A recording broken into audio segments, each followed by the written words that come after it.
এখন আপনি কোন দলের কথা বলবেন? প্রত্যেক দলের এক একজন ইমাম আছেন, যদিও তারা ইমামকে অস্বীকার করেন। ইমাম আছেন, যেমন যারা আহলে হাদিস তাদের ইমামের নাম ইবনে তাইমিয়া, মনে থাকবে, ইবনে তাইমিয়া। আবার যারা ওয়াহাবি বা কওমি তাদের ইমামের নাম আব্দুল ওয়াহাব নজদি বা আশরাফ আলী থানভী। আরেকটা হচ্ছে যারা জামাতে ইসলাম তাদের ইমামের নাম হচ্ছে আবু আল্লাহ মওদুদি, আবু আল্লাহ মওদুদি।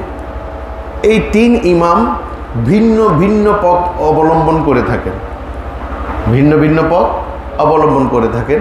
তাদের কথাবার্তা, আচার অনুষ্ঠান, চালচলন সমস্ত ভিন্ন।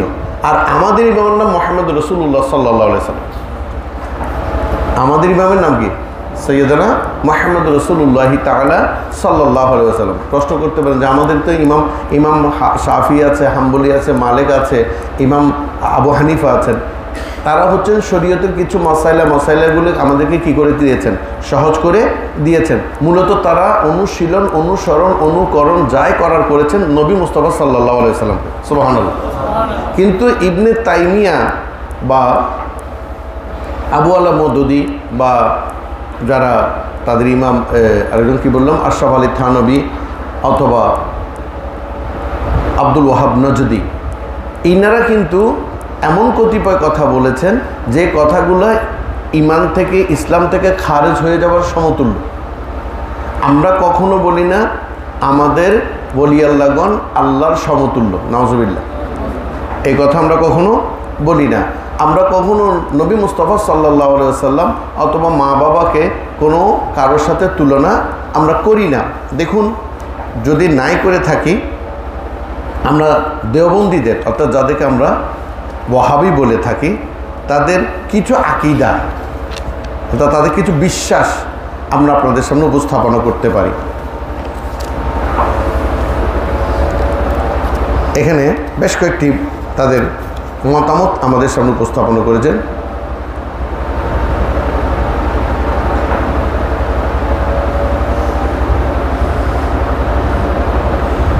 একটা কিতাবের নাম হচ্ছে তাকবিয়াতুল ঈমান। তাকবিয়াতুল ঈমান কিতাবের ২৭ পৃষ্ঠার মধ্যে এই ওয়াহাবিদের একজন অন্যতম ইমাম, তার নাম ইমাম মৌলভী ইসমাইল সাহেব, তিনি লিখছেন যে এই কথা বলে যে খোদার পয়গাম্বর বা কোনো ইমাম বা বুজুর্গ অদৃশ্যের বিষয়ে জানতেন এবং শরীয়তের সম্মানে মুখ দিয়ে বলতেন না, সে বড় মৃত্যু এবং অদৃশ্যের বিষয়ে আল্লাহ ব্যতীত কেউ জানে না। আমাদের ইমাম হচ্ছে আল্লাহ রসুল কি জানেন? অদৃশ্যের খবর জানেন। আমরা হাদিস শরীফের মধ্যে পাচ্ছি, একদিন নবী মুস্তাফা সাল্লাল্লাহু আলাইহি ওয়াসাল্লামা সকাল থেকেই তাকরীর করছিলেন। সৈয়দনা ওমর বিন খাত্তাব রাদিয়াল্লাহু তাআলা আনহু এবং হযরত আবু হুরায়রা রাদিয়াল্লাহু তাআলা আনহু দুবার এই কথাটা, এই হাদিসটা তকরার হয়েছে। তিনি বলছেন আল্লাহ রসুল আদি থেকে অন্ত পর্যন্ত সমস্ত কথা বলেছেন, প্রত্যেকটা কথা বলেছেন, কিন্তু দুর্ভাগ্য আমরা সেগুলো মনে রাখতে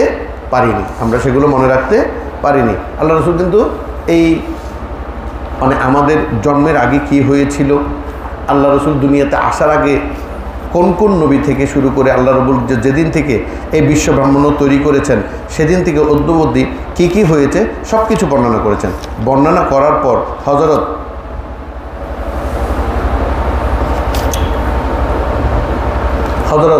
নবী মুস্তাফা সাল্লাল্লাহু আলাইহি ওয়াসাল্লাম বর্ণনা করার পর ওমর বিন খাত্তাব রাদিয়াল্লাহু তাআলা আনহু এবং আবু হুরায়রা রাদিয়াল্লাহু তাআলা উভয় বলছেন যে আসলে আমরা ভুলে গিয়েছি, আমরা সব কিছু মনে রাখতে পারিনি, না হলে আল্লাহ রসুল ঠিকই সব কিছু বলেছেন। এখন প্রশ্নটা হচ্ছে তিনি অতীতের খবর কেমনে বললেন এবং ভবিষ্যতে কী হবে না হবে সেগুলো কেমনে বললেন। এবার আসুন আমরা তার একটা ঘটনা থেকে কিছু অদৃশ্যের কথা বলবো, কিন্তু আরেকটি ঘটনা পড়ি।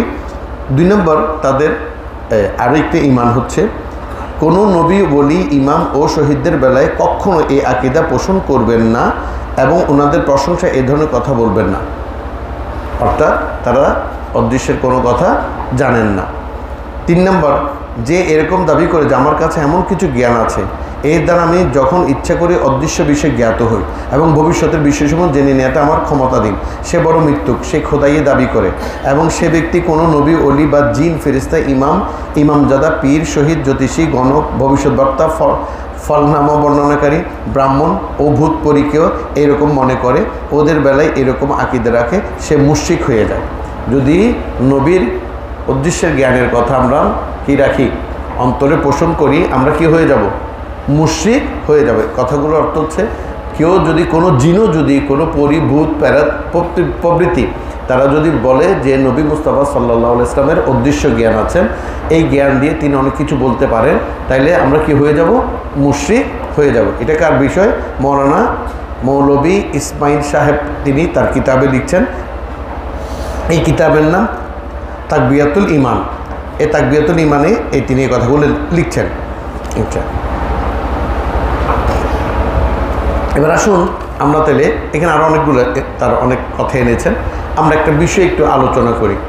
সেটা হচ্ছে হযরত আনাস বিন মালিক রাদিয়াল্লাহু তাআলা আনহু থেকে বর্ণিত। তিনি বলেন, রাসূল পাক সাল্লাল্লাহু আলাইহি ওয়াসাল্লামের যুগে এক ব্যক্তি ছিল যার ইবাদত ও সাধনা আমাদেরকে হতবাক করেছিল।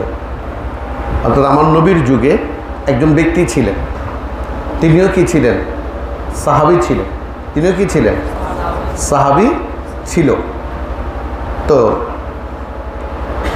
তার ইবাদত এবং সাধনা অন্যান্য সাহাবীদেরকে অবাক করে দিত। সে এমনভাবে নামাজ পড়তো, সে এমনভাবে সাধনা করত, বাকি যে আল্লাহ রসুলের সাহাবারা ছিলেন তারা সবাই হতভম্ব হয়ে পড়তেন। তারা মনে করতেন ওই ব্যক্তির নামাজের তুলনায় আমাদের নামাজ, ওই ব্যক্তির সাধনার তুলনায় আমাদের সাধনা, ওই ব্যক্তির জাকাত দেওয়ার তুলনায় আমাদের জাকাত দেওয়া, ওই ব্যক্তির রোজা রাখার তুলনায় আমাদের রোজা রাখা, ইত্যাদি ইত্যাদি যতগুলো ইসলামী নিয়ম কানুন আমাদের জন্য আল্লাহ লিপিবদ্ধ করেছেন, আমাদের জন্য দিয়েছেন, ওই কর্মগুলো তিনি এমনভাবে সুচারুরূপে সম্পন্ন করে যে সেখানে অন্য সাহাবারা যখন দেখেন তারা মনে করেন তার নামাজের তুলনায় আমাদেরগুলো কিছুই।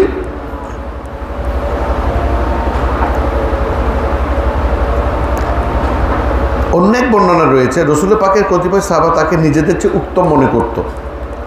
আমরা রসুল পাকের সম্মুখে তার নাম ও গুণ বর্ণনা করে তার পরিচয় দিয়েছিলাম। এক সময় আল্লাহ রসুল যখন এভাবে তস্করা করছিলেন বা মাহফিল করছিলেন, এমত অবস্থায় কিছু সাহাবা তার সম্পর্কে আলোচনা করলেন, ইয়া রাসূলুল্লাহ সাল্লাল্লাহু আলাইহি ওয়াসাল্লাম, আমাদের একজন ভাই আছেন যার নাম রফিক বা শফিক বা XYZ, যে তিনি এমনভাবে নামাজ পড়েন যেন আল্লাহকে দেখছেন, তিনি এমনভাবে নামাজ পড়ছেন যেন তিনি জান্নাতে নামাজ পড়ছেন, তিনি এমনভাবে রোজা রাখেন যেন আমাদের রোজা তার কাছে কিছুই নয়। এইভাবে তিনি কিছু সাহাবা ওই ব্যক্তি সম্পর্কে, ওই তথাকথিত সাহাবা সম্পর্কে এই ধরনের কি আলোচনা করছিলেন। একবার আমরা তার আলোচনা করতেছিলাম, তখনও ওই ব্যক্তি এসে পড়ল। ঠিক আল্লাহ রসুল এভাবে যখন আল্লাহ রসুলের সামনে আলোচনাটা করছিল, তখন ওই লোকটি সেখানে উপস্থিত হলো। আমরা আরজ করলাম সে ওই ব্যক্তি।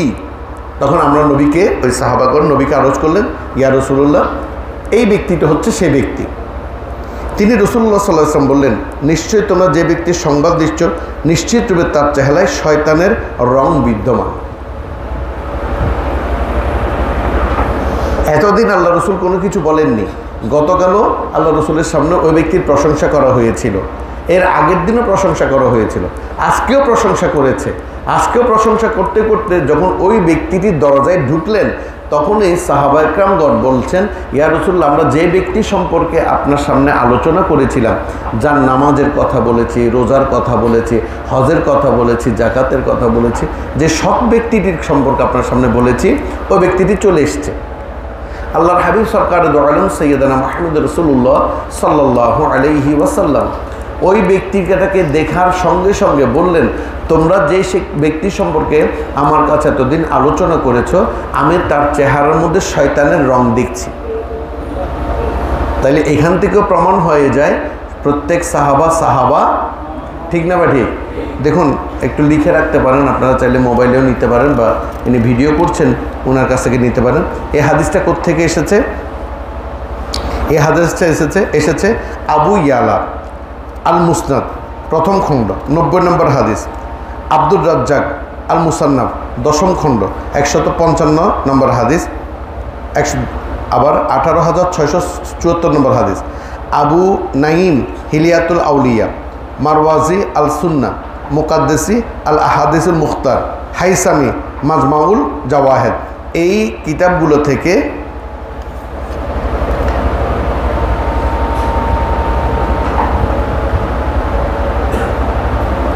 কিতাবগুলো থেকে তারা এই হাদিসটাকে সহি বলে উপস্থাপনা করেছেন। সুবহানাল্লাহ, এই হাদিসটা কি সহি বলে উপস্থাপনা করেছেন। তখন ওই ব্যক্তি বললেন কি যে তোমরা যার বলছো, কথা বলছো, তার চেহারার মধ্যে শয়তানের বর্ণ বিদ্যমান। তখন ওই ব্যক্তির নিকটে আসলো, এমনকি তার পাশে এসে দাঁড়িয়ে গেল। আরেকটা হাদিস আছে, আমি আগে ফেলে এসেছি, এই হাদিসটা আছে মিলেই বলি, একই হাদিস। ওই ব্যক্তি যখন দরজায় ঢুকেছিল, এই হাদিসটাকে কয়েকবার তকরার হয়েছে। আমি আবারও বলছি, এই হাদিসটা আমি বর্ণনা করছি আনাস বিন মালিক রাদিয়াল্লাহু তাআলা আনহু, কিন্তু আরেকটা হাদিস একই হাদিস বর্ণনা করছেন আবু বকর রাদিয়াল্লাহু তাআলা আনহু। আবার একই হাদিস বর্ণনা করছেন আবু সাঈদ খুদরি রাদিয়াল্লাহু তাআলা আনহু। সুবহানাল্লাহ বলবেন না? তিনজন সাহাবী বর্ণনা করছেন যে ওই ব্যক্তি যখন দরজায় ঢুকলো, তখন তিনি ওই ব্যক্তি চারিদিকে তাকিয়ে সে মনে মনে ভাবছিল যে এই মজলিসে যত মানুষ আছে, ওই মানুষের মধ্যে আমার ইবাদত সবচাইতে উত্তম। নাউজুবিল্লাহ বলবেন না? এই মজলিসে যত মানুষ আছে, সব মানুষের মধ্যে আমি সবচাইতে উত্তম ইবাদতকারী বা উত্তম সাধনাকারী। তাহলে আমি তো হয়েছি কি হয় নাই? অহংকার হয়েছে। আচ্ছা, এটা তো একটা হয়েছে, কিন্তু ওই মজলিসের মধ্যে আমার নবীও ছিলেন কি না? তাহলে নবীর চাইতে উত্তম নামাজ কেউ পড়তে পারেন? এমন কেউ কি আছেন দুনিয়াতে? কোনো নবী আর জন্ম হয়েছে, আবির্ভাব হয়েছে, কোনো ওলি আল্লাহর আবির্ভাব হয়েছে? ওই ব্যক্তি যখন আমার নবীকেও শামিল করে ফেলেছে, তখন সে বেয়াদব।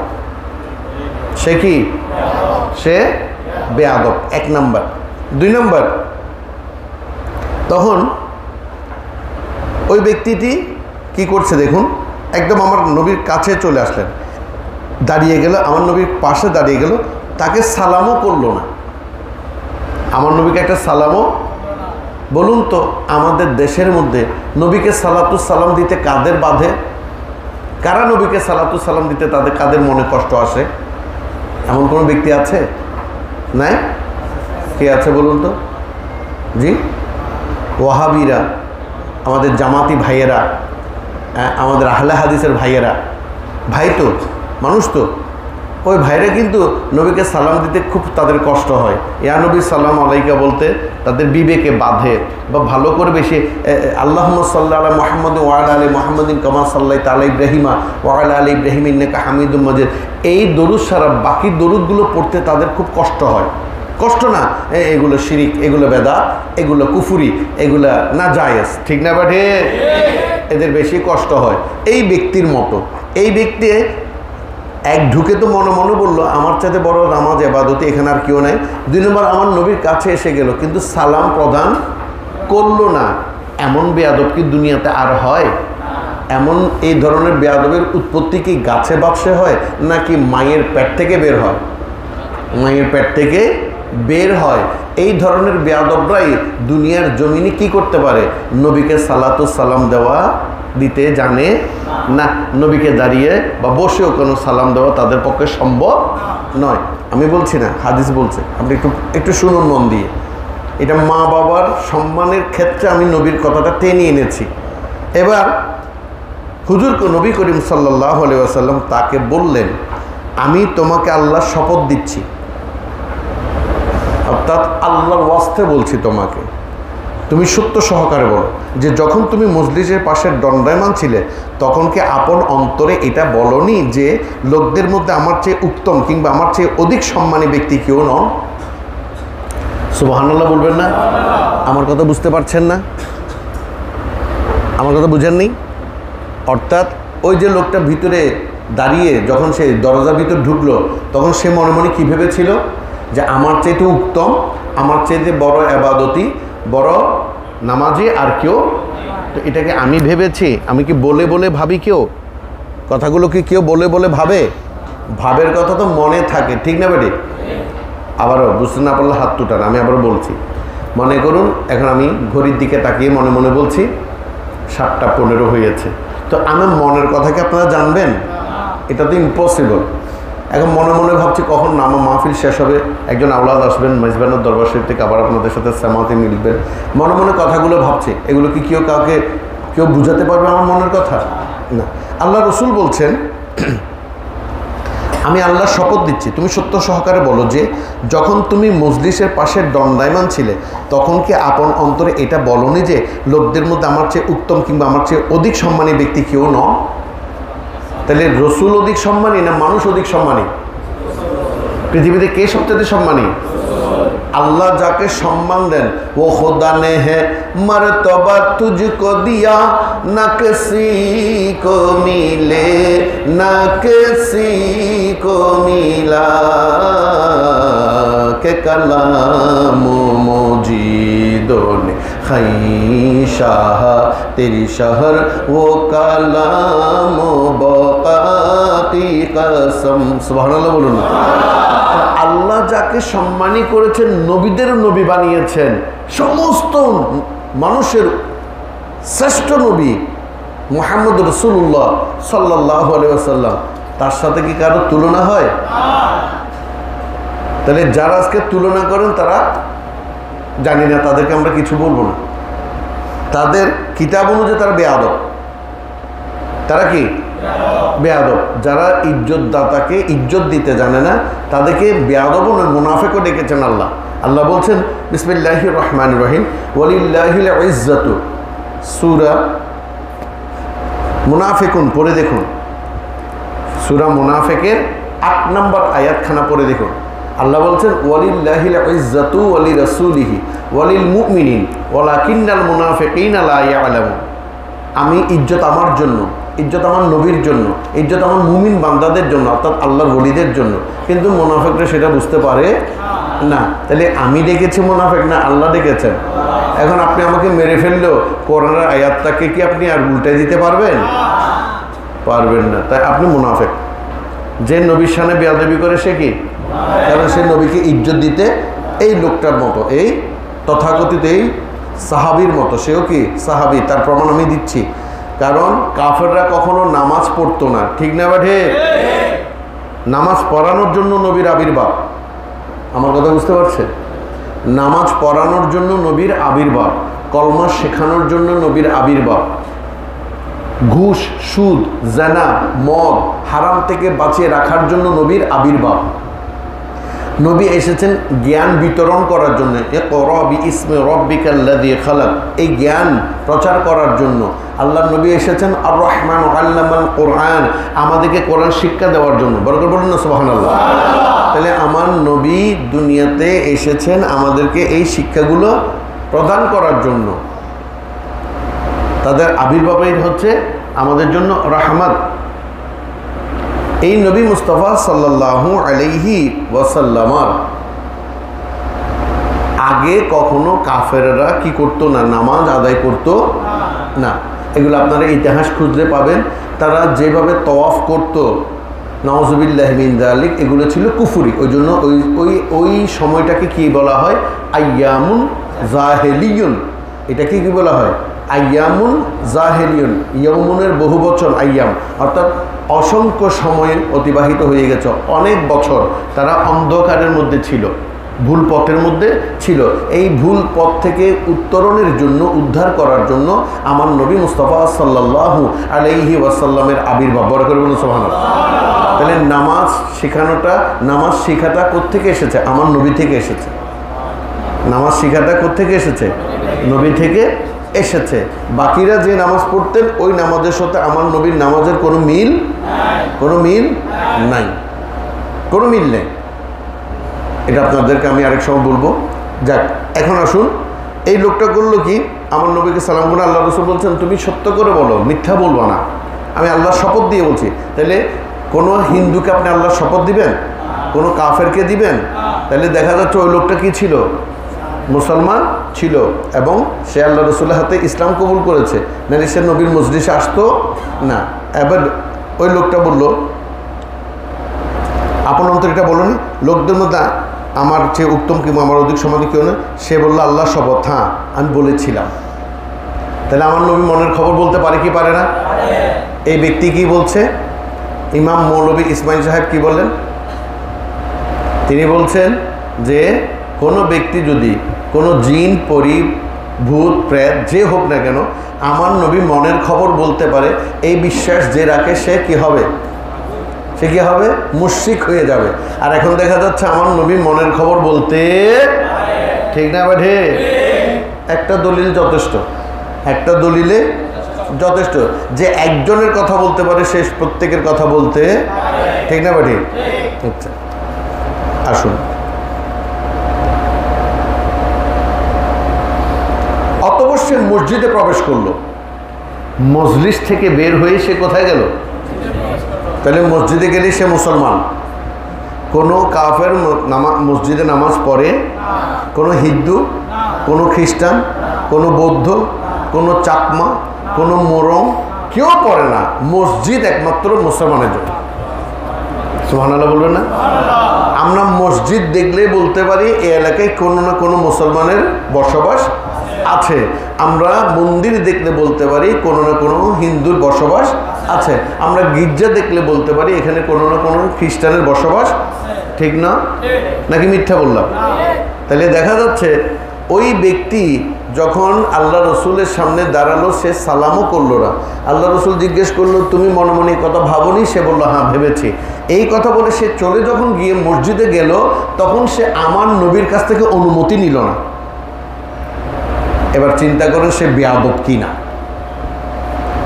আমরা সাধারণ যারা বর্তমান আমরা যেসব দলের কথা বললাম, আমি সুন্নির কথা বললাম, ভান্ডারির কথা বললাম, ওয়াহাবির কথা বললাম, জামাতিদের কথা বললাম, আবার আহলে হাদিসের কথা বললাম। ন্যূনতম মাদ্রাসায় যখন পড়ালেখা করি, হ্যাঁ, বা স্কুলে লেখাপড়া করি, স্কুল থেকে স্কুলে ঢুকার সময়ও আমরা টিচারকে বলে ঢুকি, বের হওয়ার সময় টিচারকে বলে বের হই, ঠিক না বেটি? আমরা ঘর থেকে আমরা যারা মা বাবার আজ্ঞাবহ, যারা মা বাবাকে নিজের জানের চাইতে বেশি ভালোবাসি, যারা মা বাবাকে সম্মানের মতো সম্মান করতে জানে, যারা মা বাবার খেদমত করতে জানে, তারা ঘর থেকে বের হওয়ার সময় মা বাবাকে বলে বের হয়, ঠিক না বাড়ি? আপনারা বের হন কিনা জানি না, যদি না হয়ে থাকেন আজকে থেকে আপনাদের রুটিন চেঞ্জ করে ফেলুন।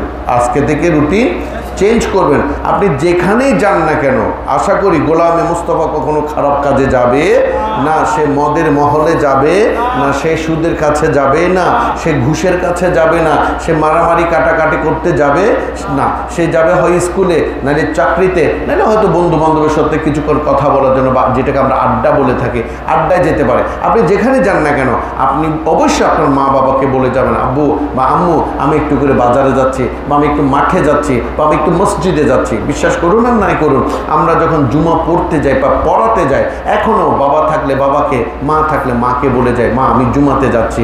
আমাদের দাওয়াত থাকলে আমরা দাওয়াতে যাওয়ার সময় মাকে বলে যাই, মা সকাল থেকে বলে রাখি, মা আজকে রাত্রে দাওয়াত আছে, কারণ তুমি যেন টেনশন না করো, চিন্তা না করো, যাতে মাগরিবের সময় বের হতে হতে তুমি চিন্তায় পড়ে না যাও। আবার মাগরিবের সময় যখন আমরা বের হই তখন মা বাবাকে বলে যাই, মা আমি একটু মাহফিলে যাচ্ছি অমুক জায়গায়, সেটাও আমরা মেনশন করে দিয়ে বলে যাই, ঠিক না ঠিক?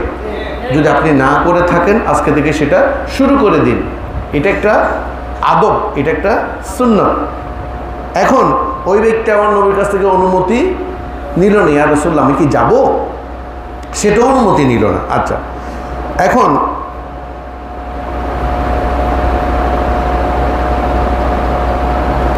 এটা একটু লম্বা হয়ে যাচ্ছে হাদিসটা, এটা আরো অনেক লম্বা। এমন সময় নবী লোকটা মসজিদে গিয়ে নামাজে দাঁড়িয়ে গেল। আমি আরেকটা হাদিসে যাচ্ছি।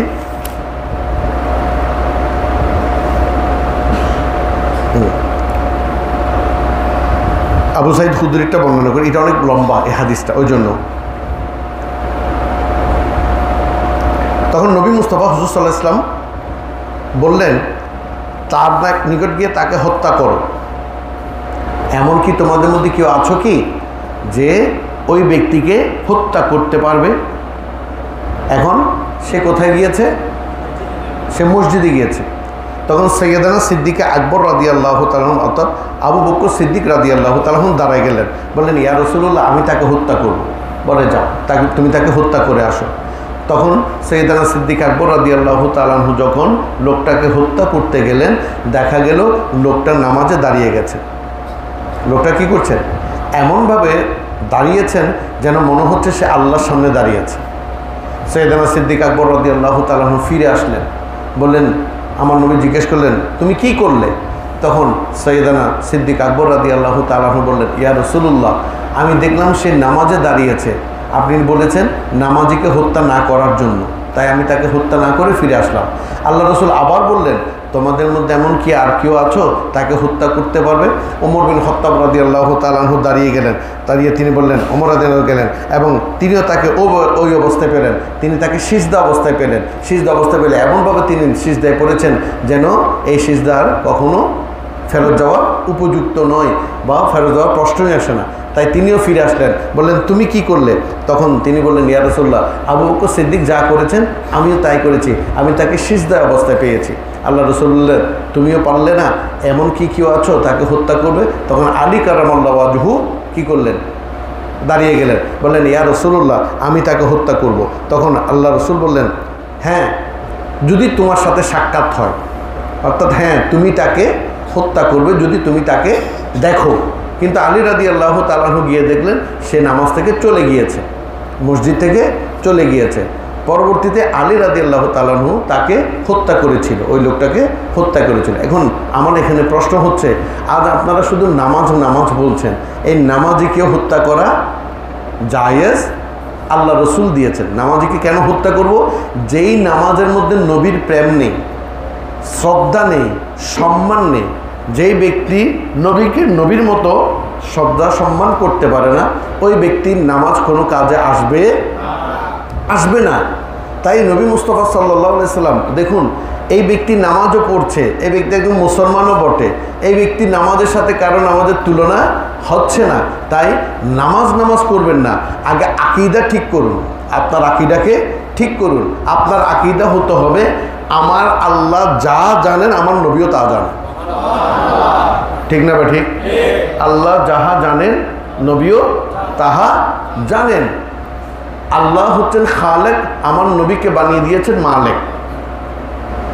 আল্লাহ সৃষ্টিকর্তা, আমার নবী বন্টন করনেওয়ালা। সব কিছু আমার নবী জানেন। ওই জন্য আল্লাহ রসুল নিজে বলছেন, আনা মদিনাতুল ইলমে ওয়া আলিয়ুন বাবুহা, আমি হচ্ছি জ্ঞানের শহর। মদিনা মানে শহর নয়, মদিনা মানে রাজধানী, যা সব কিছু পাওয়া যায়। যেই এলাকায় গেলে, যে রাজধানীতে গেলে সব কিছু পাওয়া যায়। ওই রাজধানীতে কি থাকে? যেমন আমাদের ঢাকা রাজধানীতে কিন্তু কি নাই? পোর্ট নাই। আমার নবীর রাজধানীতে এমন রাজধানী যেখান থেকে খালি হাতে ফিরতে হবে না। তাই সম্মানিত সামিঈন, এই মানুষটি তিনি বললেন যে নবীর অদৃশ্য জ্ঞান সম্পর্কে কেউ যদি কি রাখে, জ্ঞান রাখে, সে কি হবে? মুশরিক হয়ে যাবে। এবার আসুন আরেকজন তাদের সবচেয়ে বড় ইমাম, তার নাম হচ্ছেন মৌলভী রশিদ আহমদ গাঙ্গুহি সাহেব। শুনেছেন কিনা কখনো নাম জানি না। তিনি কি বলছে দেখুন, যে ব্যক্তি আল্লাহ তাআলা জাল্লা শানহু ব্যতীত অন্য কারোর জন্য অদৃশ্য জ্ঞান প্রমাণিত করে, সে নিঃসন্দেহে কাফির। সে নিঃসন্দেহে, ওই ব্যক্তি মুশরিক বলেছে, এই ব্যক্তি কি বলেছে? কাফের বলেছে। আচ্ছা, আসুন আরেকজনের কথা বলি। তাদের ধর্মীয় নেতা কারি তৈয়ব সাহেব মুহতামিম দারুল উলুম দেওবন্দে লিখেন, তার কিতাবের নাম ফারান কা তৌহিদ, পৃষ্ঠা নম্বর 114 পৃষ্ঠা লিখেন, রসুল সাল্লাল্লাহু আলাইহি সাল্লাম এবং রসুলের উম্মত ওই সীমা পর্যন্ত এক বরাবর যে উভয়ের অদৃশ্য জ্ঞান নেই। নাউজুবিল্লাহ বলবেন না? তিনি উম্মতে মুহাম্মদ এবং নবীকে কি করেছেন? একই কাতারে দাঁড় করে দিয়েছেন। আচ্ছা,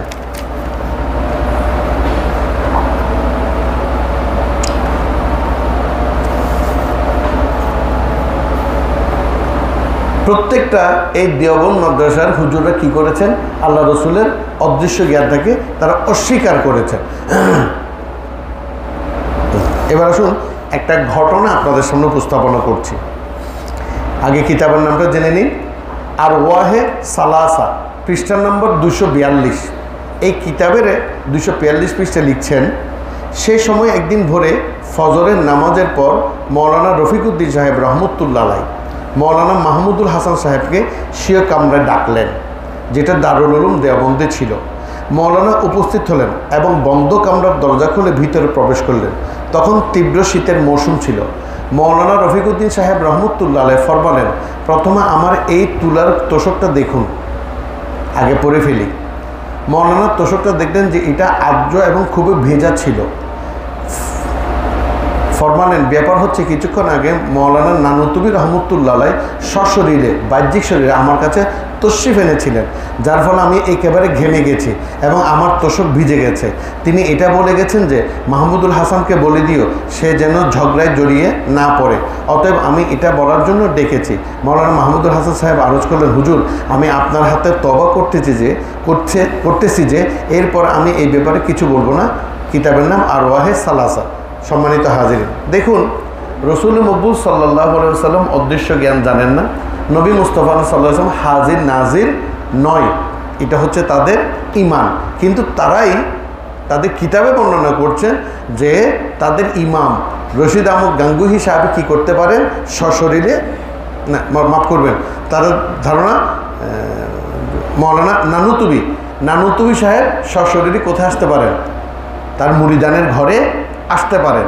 তাহলে যদি কোনো ব্যক্তি যদি সশরীরে নিজের মুরিদানের ঘরে আসতে পারেন, আমাদের মুর্শিদরা পারেন না, আমাদের পীররা পারেন না, আমাদের ওলি আল্লাহরা পারেন না, বলতে গেলে অনেক লম্বা অনেক সময় চলে যাবে। তাহলে দেখুন একটা ঘটনা থেকে আমরা এটাই সুস্পষ্ট প্রমাণ পাচ্ছি যে তাদের কথায় আর কিতাবের কথায় কোনো মিল নেই। তাই হয়তো আল্লাহ রাব্বুল ইজ্জত তাদেরকে মুনাফিকুন কিতাবের আয়াত সূরার মধ্যে তাদেরকে মুনাফিক হিসেবে সম্বোধন করেছে। তাই আমরা বলছি যে নবী মুস্তাফা সাল্লাল্লাহু আলাইহি ওয়াসাল্লামের প্রত্যেকটা জ্ঞান সম্পর্কে কি আছেন, ধারণা আছেন, প্রত্যেকটা জ্ঞানই তার মধ্যে বিরাজমান ছিল। তাই এই লোকটি মনে মনে ভেবেছিল যে আমার চাইতে বড় ইবাদতকারী এখানে আর কেউ নেই। আল্লাহ রাসূল বললেন, তুমি সত্য করে বলো, আমি তোমাকে আল্লাহ শপথ দিয়ে বলছি। সে সেটা স্বীকার করলো এবং ওই ব্যক্তি নামাজি ছিল। তাহলে আমরা এই হাদিস থেকে এটাই শিক্ষা লাভ করেছি, যে ব্যক্তি নবী মুস্তাফা সাল্লাল্লাহু আলাইহি ওয়াসাল্লামের সাথে বেয়াদবি করবে, তার শান এবং আজমতের মধ্যে ক্ষত সৃষ্টির মাধ্যমে ইবাদতে লিপ্ত হবে, তার ইবাদত কবুল। এমন ব্যক্তির পেছনে নামাজ পড়া যাবে, এমন ব্যক্তির সাথে বন্ধুত্ব করাও যাবে, তবে এক শর্তে আপনি বন্ধুত্ব করতে পারেন, আপনার ঈমান ঠিক রাখতে হবে, আকীদা ঠিক রেখে আপনি যদি এই নিয়ত করেন যে আমি এই লোকটাকে মন্দ পথ থেকে, একটা ভুল পথ থেকে তাকে সহজ সরল পথে আনার জন্য তার সাথে শুধু বন্ধুত্ব করছি, এই ক্ষেত্রে আপনি বন্ধুত্ব করতে পারেন যদি আপনি উপযুক্ত দলিল দলাইয়ে তার সামনে উপস্থাপনা করতে পারেন যে তুমি এই কথাগুলো ভুল বলছো, এই কথাগুলো তুমি সত্য পথে আসার জন্য এই কথাগুলো তোমাকে মেনে নিতে হবে বা তোমাকে শুনতে হবে, তাইলে আপনি তার সাথে বন্ধুত্ব করতে পারেন। তাহলে এবার বলুন তো, যারা নবীকে নবীর মতো চিনেনি তারা কারা? আবু জেহেলের সন্তানেরা। তারা কারা? আবু জেহেলের সন্তানেরা। আবু জেহেলের সন্তান সম্পর্কেও কিন্তু কোরআন শরীফের মধ্যে মাফ করবেন, হাদিস শরীফের মধ্যে অসংখ্য হাদিস শরীফ এসেছে। একটা হাদিস যদি আমরা আলোচনা করি, সেখানে আপনি দেখবেন যে জুলখুয়াইশা, এই কথাটা অনেক হাজারবার বলেছি, এই নামটা সবার মুখস্থ হয়ে গিয়েছে। এই জুলখুয়াইশা যখন কি করলেন,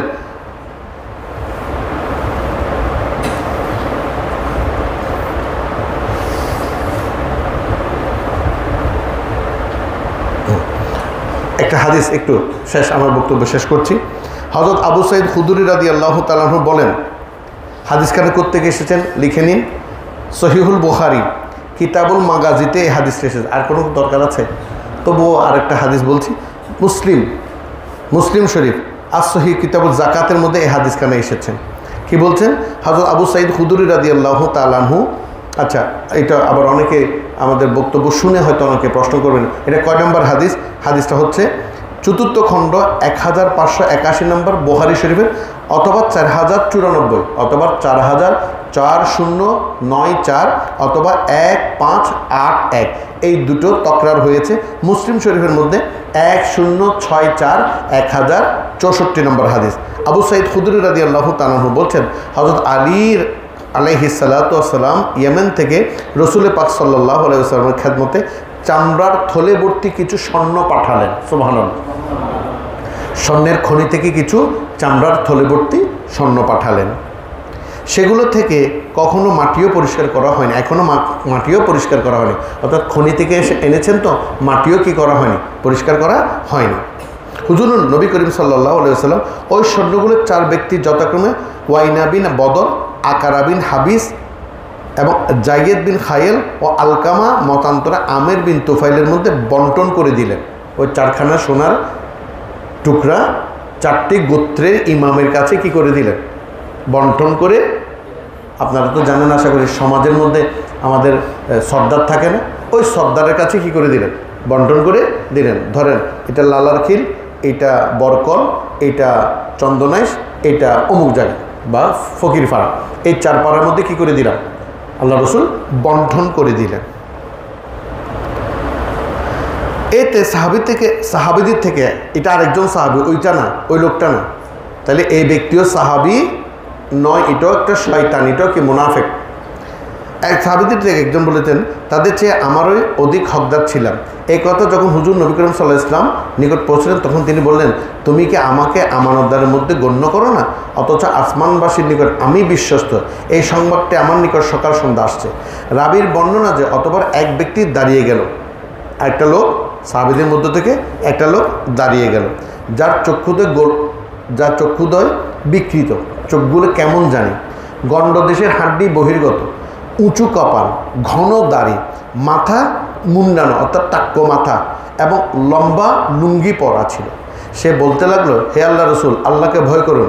তখন রাসূলুল্লাহ সাল্লাল্লাহু আলাইহি ওয়াসাল্লাম বললেন, ধ্বংস হোক তোমার, আমি কি পৃথিবীর মধ্যে সর্বাধিক আল্লাহকে ভয়কারী নই? এমত অবস্থায় ওই ব্যক্তি যখন ফিরে যাওয়ার উপক্রম হলো, তখন হযরত খালিদ বিন ওয়ালিদ রাদিয়াল্লাহু তাআলা আনহু বলেন, হে রাসূলুল্লাহ সাল্লাল্লাহু আলাইহি ওয়াসাল্লাম, আমি কি তার শিরচ্ছেদ করে দেব? আমার নবী ইরশাদ করলেন, না, সম্ভবত সে নামাজে। হযরত খালিদ বিন ওয়ালিদ রাদিয়াল্লাহু তাআলা আনহু বললেন, হে প্রিয় রাসূল, এরূপ অসংখ্য নামাজে রয়েছে যারা এমন সব কথা বলে বেড়ায় যা তাদের অন্তরে নেই। রাসূল পাক সাল্লাল্লাহু আলাইহি ওয়াসাল্লাম ইরশাদ করেন, আমাকে এই নির্দেশ দেওয়া হয়নি যে লোকদের অন্তর পরীক্ষা করব এবং তাদের উদর পেট বিদীর্ণ করে দেখব। বর্ণনাকারী বলেন, যখন সে ফিরে যাচ্ছিল, তিনি তখন পুনরায় তার দিকে দেখেন এবং বললেন, এর পৃষ্ঠদেশ থেকে এমন কিছু লোক সৃষ্টি হবে যারা আল্লাহর কিতাব কোরআন তেলাওয়াত করে রসনা সিক্ত করবে, কিন্তু কোরআন তাদের কণ্ঠনালীর ভিতরে ঢুকবে না বা অতিক্রম করবে না। তারা দিন থেকে এমনভাবে বেরিয়ে যাবে যেমন শিকারকৃত প্রাণী থেকে তীর বেরিয়ে যায়। আমার বর্ণনাকারী মনে হয় তিনি এই কথা বলেছিলেন যে যদি আমি ওইসব লোকদের পাই তাহলে তাদেরকে সমুদ্র গোত্রের মতো হত্যা করব। বুঝতে পেরেছেন? বেয়াদবের নামাজ, ওই বন্টনকারী সে আরেকটা হাদিস আছে, এই হাদিসটাও তকরার হয়েছে। এটা হচ্ছে ওমর বিন খাত্তাব রাদিয়াল্লাহু, এর আবু সাঈদ খুদরি রাদিয়াল্লাহু তাআলা বর্ণনা করেন, কিন্তু এখানে ছিলেন ওমর বিন খাত্তাব রাদিয়াল্লাহু তাআলা। তখন আল্লাহ রসুলকে বলছেন, ইয়া রসুল, আপনি ইনসাফ করুন। আল্লাহ রসুল বললেন, আমার চাইতে বড় ইনসাফ করার কেউ নেই। তখন আল্লাহ রসুল ওই কথাগুলো বলছেন যে তারা কোরআন পড়বে, তাদের কণ্ঠনালীর ভিতর ঢুকবে না। আজকে তারা কোরআন পড়ছে কিন্তু কোরআনের অর্থ বুঝে। আসুন আমরা এই ধরনের মানুষের কাছে যাব, এই ধরনের মানুষের বক্তব্য শুনবো।